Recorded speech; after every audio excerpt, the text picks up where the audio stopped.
درانه کتونکو السلام علیکم. زه محمد سلمان همدرد د حق غږ پښتو چینل خبري لنډیز کې ستاسو قربا اوس تاسو پام را اړوم د مهمو خبرونو لنډیز.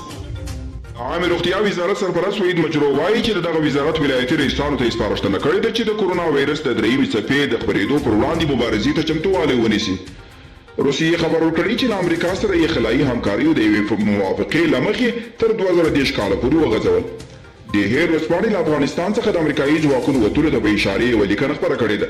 لیکنه کې راغلي چې له افغانستان څخه بیا د امریکایي ځواکونو وتل له خطره خالي نه دي او دا چاره به متحده ایالاتو ته په ستره بیه تمام شي. او د ایران د بهرنیو چارو وزارت مرستیال عباس عراقچي په تازه څرګندونو کې ویلي چې له امریکا سره د هیڅ ډول خبرو لپاره تیار نه دي ځکه دغه هیواد هوکړه ماته کړې او پر ایران یې د توافق خلاف بندیزونه وضع کړي دي چې باید لرې کړل شي.